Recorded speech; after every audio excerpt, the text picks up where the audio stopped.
Selesai pembagian hadiah kepada pemenang-pemenang pada permainan Sukan Neka Family Day kami, dan keesokan harinya kami melihat sunrise dari tempat kami berhenti iaitu di Sauk. Terengganu negeri paling bahagia.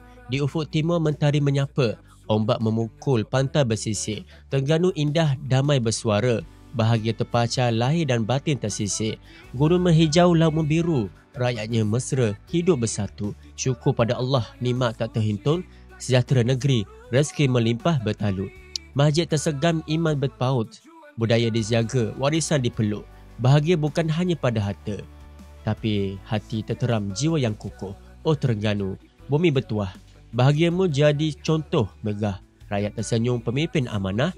Damai di hati, indahnya di negeri sejahtera. Dan aktiviti pagi tu kami siap-siap makanan makan pagi iaitu nasi lemak. Dan ada yang ngaih, ni Pak Zahar kita ngai dapat ikan lapang. Dan terima kasih kerana setia bersama kami Tarbiyah Backpackers. Dan lepas ni kami akan menuju ke air terjun Sauk, merupakan salah satu tarikan indah di Tasik Kenyek, Hulu Terengganu. Nama Sauk diambil daripada bahasa tempatan bermaksud menyauk atau mencedok air, sesuai dengan perkataan air terjunnya yang jernih mengalir ke kolam Selam Jadi di kaki air terjun.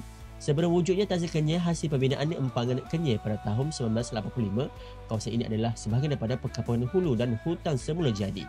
Apabila Empangan siap, sebahagian besar kawasan rendah ditenggelami air, manakala kawasan tinggi seperti air terjun kekal menjadi khazanah alam yang kini hanya boleh diakses melalui bot dari jeti utama.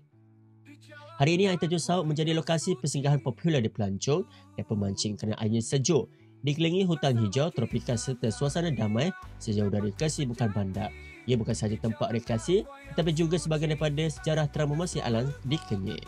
Terima kasih kerana setia bersama kami Tarbiyah Backpackers.